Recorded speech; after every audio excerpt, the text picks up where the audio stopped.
सो हाँ ओके, दिख रहा है ना अभी, देखो है ना रेड कलर जा रहा है ना वर्टिकल वायर को। So this is called as the minimum deviation at red colour. क्या करना है, रेड कलर। तो आपको यहाँ पे रेड जहाँ पे रुकना है बराबर, और ये रीडिंग आपको अभी नोट डाउन कर। सिस्टम में करके दिखाओ ना। That is a Schuster's method. वो वर्टिकल वायर को आके जाके और आके ये हो रही है ना, एकदम शार्प होने की है। So spectral should be the sharp fine returning and coming back. So जब भी आती है लाइट, ये 4 कलर आए ना, 4 कलर आ गए, शार्प थे, वर्टिकल वायर पे टच हो गया, और वर्टिकल के वायर पे वापस क्या गए, रिटर्न गए। सो लेकिन आते वक्त और जब वो डिफ्यूज हो गया कलर, नहीं कलर एक्सपेंड हो गया, नहीं कलर शार्प ही दे रहा है। लाइन कैसी थी, sharp. That is called as the Schuster's method. So वो बिफोर करने के लिए हमने ऑलरेडी किया था ना, इसके लिए आपको शार्प मिल रहे। नहीं होता तो क्या करते थे हम, adjust. If this is not clear नहीं होता तो क्या करते थे, when I move toward the refracting edge, move toward the collimator, हमको क्या एडजस्ट करना पड़ता था, कॉलीमीटर एडजस्ट करना होता है। When I move it toward the telescope, हमें क्या एडजस्ट करना है, टेलीस्कोप। आज मैं तुमको दिखा था वापस एक बार, ये देखो अभी क्लियर, थोड़ा सा डिफ्यूज होता है ना, तो कहाँ पे मूव हो रहा है ये रिफ्रैक्टिंग एज कहाँ पे मूव हो रहा है, टेलीस्कोप। तो आपको क्या एडजस्ट करना है, टेलीस्कोप एडजस्ट करना है। हाँ क्लियर हो गया, देखो एग्जैक्टली क्लियर हो गया। अभी मैं कहाँ पे मूव कर रहा हूँ, कॉलीमीटर। अगर वो डिफ्यूज हो रहा है, क्लियर होगा तो प्रॉब्लम नहीं है। अगर वो ट्रांसपेरेंट है, मुझे एकदम थीन है, तो क्या, नो प्रॉब्लम, तो आपको हाथ नहीं लगाना है।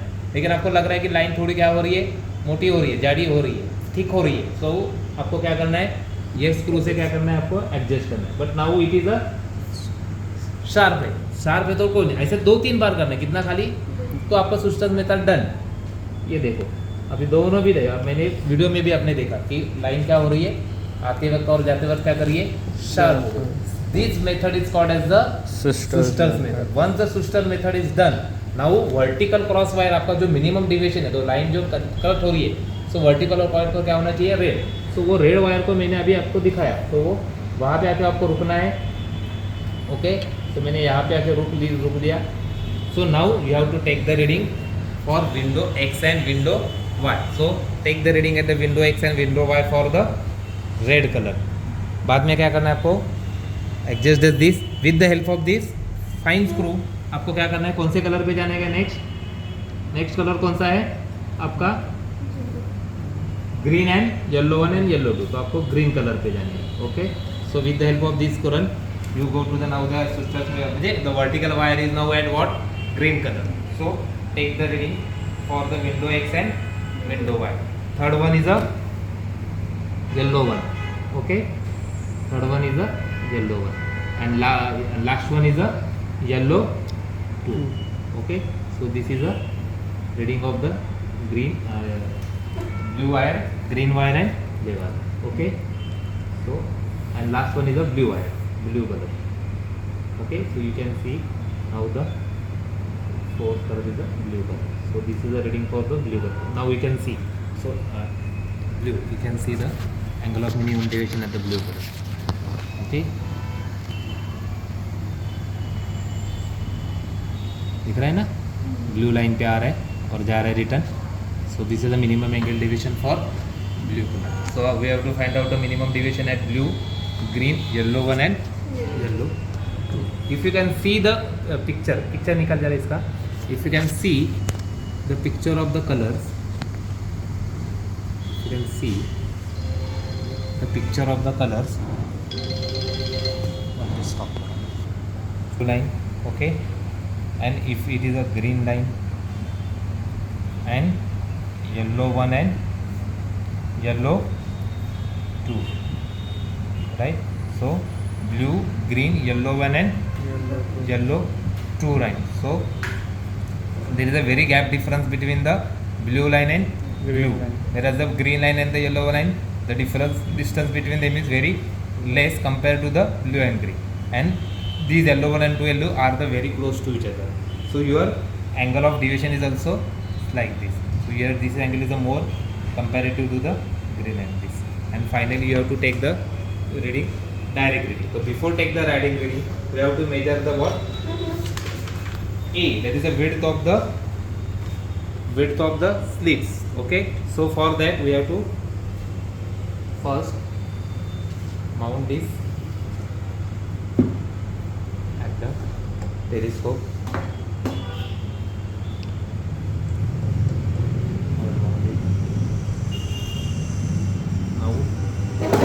we will clearly see what yellow 1 and yellow 2 reading. Okay, so now एक बार diminish होगी और एक बार क्या होगी merge होगी. Okay, now we see the two lines, yellow 1 and yellow 2.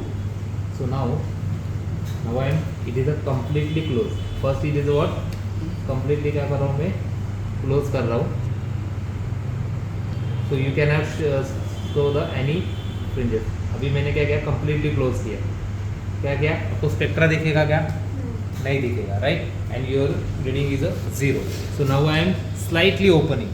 क्या कर रहा हूँ मैं स्लाइटली क्या करूँगा ओपन करते जाऊँगा टिल वी विल टिल जब तक हमें क्या मिलेगा दो जो yellow 1 yellow light exactly clear दिखने चाहिए. क्या दिखने चाहिए दैट जिस पॉइंट पे हमें एग्जैक्टली क्या होगा वो सेपरेट दिखेगी वो पॉइंट पे हमें क्या करना है रुकना है. सो मैं दिखाता हूँ अभी स्लाइटली मैं ओपन कर रहा हूँ. देखो ये स्लिट्स में ओपन कर रहा हूँ ओपन कर रहा हूँ. अभी एक लाइन मुझे येलो की दिखने लगी एंड स्लाइटली ओपनिंग कर रहा हूँ. और जैसे ही मुझे वो येलो लाइन दो सेपरेट दिखेगी आई विल स्टॉप. मैं वहाँ पे क्या करूँगा रुकूँगा. Okay now I am see the exactly 2 yellow line. देखो अभी एग्जैक्टली क्या दिख रहा है अपने को एग्जैक्टली 2 येलो लाइन्स सेपरेट्स दिख रही है. हाँ यहाँ पे क्लियरली नहीं दिखेगा. हाँ यहाँ पे थोड़ा यहाँ पे क्लियरली आप दिख रहा है ऐसे देख आपको दिख रहा है कि नहीं बराबर येलो वन येलो. हाँ ये ग्रीन के बाद मुझे येलो है ना येलो वन येलो पतले 2 लाइन से येलो 1 और येलो 2 बहुत पतले. हाँ वही तो बहुत ही पतले रहते वो येलो 1 और येलो 2 देते. यहाँ रह के देखो क्लियरली. हाँ देखो अभी आए थे ठीक है. लेकिन येलो 1 एंड येलो 2 तो आपको क्या करना है ये रिमूव करना है और आपका जो रीडिंग है आपको यहाँ पे मैं दिखाता हूँ. तो आपको क्या करना है ये रिमूव करना है और आपको ये जो रीडिंग दिख रहा है ना यहाँ पे ऊपर निकाल के आपको जो भी रीडिंग्स है साउंड. तो आपका ये मेन स्केल रीडिंग है और ये वर्नियर स्केल दिख रहा है ना ये मेन स्केल रीडिंग जहाँ पे आपको ये 0 दिख रहा है. सो ये मेन स्केल रीडिंग और ये वर्नियर स्केल. तो इसमें देखो ये आपको यहाँ दिख रहा है ना ये दिख रहा है क्लियरली. ये देखो दिख रहा है ना ये 0 देखो ना यहाँ पे दिख रहा है. मतलब रीडिंग कैसे लिखेंगे हाँ, इसमें ये कोई मैच नहीं हो रहा है. नहीं मैच नहीं ये मेन स्केल दिखने का जहाँ पे कट हो रहा है ये मेन स्केल. और यहाँ पे देखो ना ये लाइन मैच हो रही है. देखना ये कि कौन से लाइन पे मैच हो रही है 30 है मेरी खोलो तो 9 और 5 और 10 के बीच 10 मुझे ये 6 7th लाइन कौन सी 7th लाइन कौन सी नर हो रही है. और मेन स्केल रीडिंग तुम्हारी कितनी है 3. तो 3 mm ये देखना यहाँ पे देख सकते हो दिख रहे ये मेन स्केल रीडिंग यहाँ पे ये जो दिख रही है ना ये वाली. 3 पे. हाँ तो ये जो है तुम्हारी मेन स्केल रीडिंग है और ये जो यहाँ पे जो मैच हो रही है वो तुम्हारी सर्कुलर स्केल रीडिंग है 7 पे. हाँ जो भी रहेगी what ever may be. Okay so this is क्या हुआ मैंने ओपनिंग वाइल ओपनिंग में क्या हुआ मुझे अपीयर हो गई क्या हो गई अपीयर हो गई. अभी नेक्स्ट पार्ट इज A2. क्या करना है A2 निकलना है मीन्स अभी क्या करूँगा क्लियरली पूरा ओपन करूँगा और आहिस्ता क्या करूँगा क्लोज करूँगा. ओके तो नेक्स्ट पार्ट इज ये देखो मैंने अभी ये कर दिया. अभी क्या करेगा मुझे डी से अपीयर होंगी. क्या होगी जो 2 लाइन दिख रही है सेपरेट उसका एक ही लाइन दिखेगी. क्या लिखेगी एक. तो वो वहाँ पे जाके रुकना है ठीक है.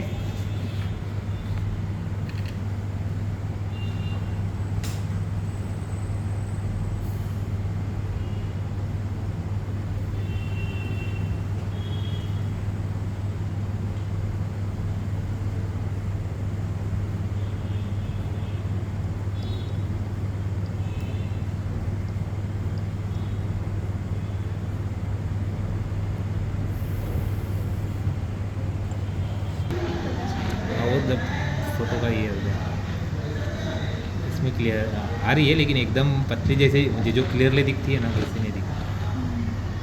ठीक है फिर completely opening now for A2 I am completely opening the slits and slightly now I am क्या कर रहा हूँ वो क्लोज कर रहा हूँ. तो मैं क्लोज कर रहा हूँ till we will get the one yellow line दिखेगी. जब मुझे एक लाइन दिखने लगेगी आई विल स्टॉप. मैं वहाँ पे रुक जाऊँगा. देखो अभी 2 येलो लाइन कितनी दिखने लगी, 1 येलो लाइन दिखी। ओके, सो मैं क्या करूँगा, यहाँ पे रुकूँगा, वापिस से निकालूँगा और जैसे पहले से रीडिंग लिया था, तो ये मेन स्केल रीडिंग और ये vernier scale reading. So what ever be the reading will be your A2 reading. क्या हो जाएगा, सर इसको लगाना मेरे A2। एक बार देखो वापस जाए, लेकिन मैं एक्सप्लेन करता हूँ पहला। तो A1 और क्या हो गया, A2 हो गया। Okay, so this is your A1 and A2।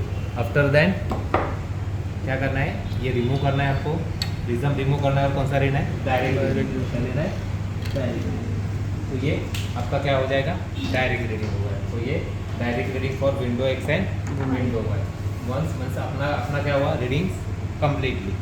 सो हमने क्या क्या लिया, एंगल लिया सबका, और डायरेक्ट जो बिफोर देखेंगे तो क्या क्या लिया मैंने, A1 और A2 लिया इससे, दिस इज हाँ। तो इससे मैंने A1। You can also take the reading at yellow and yellow, कहाँ पे लिख सकते हो आप, बाहर टेलीस्कोप पे भी लिख सकते हो। ट्रैवलिंग माइक्रोस्कोप है ना, if you take the travelling microscope, ये जो गैप है आपको क्या दिखेगा, बेड़ा दिखेगा। So you can take the reading, जो वर्टिकल वायर जो ट्रैवलिंग रहता है, सो एक बार एक एज पे रखना है, that is your one reading, as 1 और सेकेंड इज एज 2। दोनों को माइनस करेगा तो you will get the what ever be the your gap, जो गैप से आपका डिस्टेंस है वो आपको मिल सकता है, that is the A1।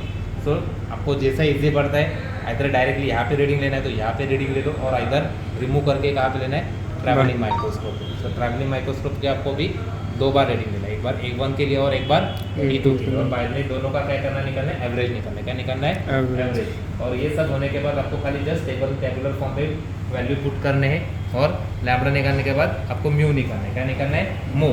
Again formula for mu is what, sine A alpha plus delta time divide by 2 divide by sine alpha. Alpha नहीं, it is A, क्या है वो, ए, साइन A/2, दैट इज 30 होता है। सो उससे भी आप निकाल सकते हैं। लेकिन to calculate the value of b, so b का वैल्यू क्या है, mu g minus mu yellow 1 upon lambda 1 minus 1 lambda 2। ये कैलकुलेशन आपको अच्छी तरह से करना है।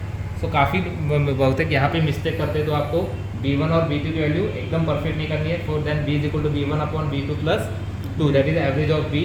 Then D mu upon D lambda is 2B upon lambda cube. Here lambda is what, here the lambda is the lambda yellow 1 plus lambda yellow 2 divide by 2। उसका जो value आएगा that is your lambda. So B का value तो हमने already निकाला है और lambda पे निकाला है। सो लैम्बडा इज लैम्बडा 1 लैम्बडा 2 ये पुट करोगे तो आपको पूरा डी बी में अपन डी लैम्बडा मिलेगा। एंड वो वैल्यू अगर आप वहाँ पे पुट करोगे तो आरपीएफ प्रिज्म का फॉर्मूला क्या था, 1 is W multiplied by W multiple of into D mu upon D lambda. तो W की वैल्यू तो आपको 3.3 आई थी, और D mu upon D lambda की जो वैल्यू आई थी वो पुट करके आपको वैल्यू आ गया around 381। And another formula of refractive prism is lambda upon D lambda. So lambda तो ऑलरेडी हमने कैलकुलेट किया है, lambda 1 plus lambda 2 divide by 2। और डी लैम्बडा क्या होता है, lambda yellow 2 minus lambda yellow 1, जो भी माइनस रहेगा जो आएगा वो 21। सो 21 वो तो स्टैंडर्ड रहेगा। तो standard value is your 275। And another method हमने अभी निकाला वो कितना है 381, थोड़ा ज़्यादा है लेकिन वो आ सकता है। So this is a formula for refractive index of prism. So today we are explaining the refractive in the RP of prism and RP of deflection. So viva of this experiment is, first is what is RP? What is RP? Full form of RP? Resolving power. Resolving power. आपने देखा ना release criteria रहता है 3 का। तो resolving power is what, कि how will we get the exactly very sharp image with the help of this optical instrument. कोई भी ऑब्स्टिकल है, यहाँ पे अभी प्रिज्म का हिस्से हमने प्रिज्म का निकाला, आप ग्रेटिंग का भी निकाल सकते हो, आप किसका निकाल सकते हो, ग्रेटिंग का, टेलीस्कोप का, जितने भी लेंस का। सो एनी ऑप्टिकल इंस्ट्रूमेंट का आप क्या निकाल सकते हो, रिजॉल्विंग पावर। तो रिजॉल्विंग के मतलब क्या, अपना हम कैमरा भी मोबाइल में यूज़ करते थे, अगेन इट इज़ अ वो किसका आप बोलते हैं ना, इतना मेगापिक्सल का लेंसेज है और कैमरा मेरा है। सो ज़्यादा मेगापिक्सल का कैमरा मतलब उसका रिजॉल्विंग पावर ज़्यादा अच्छी है, means clarity of the pictures, means आपका एकदम रिजॉल्व अच्छा हो रहा है, कितना भी दूर हो जाओ आपको क्लियर इमेज मिल जाए। दैट इज़ द बेस्ट, मुझे that is a resolving power. समझ में? वैसे डिस्पर्सिव पावर क्या होता है, DW, वो भी आपको मालूम होना चाहिए। Angle of, what is the angle of minimum deviation, अभी मैंने देखा ना, the angle at which the where will be the minimum deviation, means जहाँ पे लाइन क्या होता है आके वापिस रिटर्न जाता है। Okay, so this is a viva for this experiment. Okay.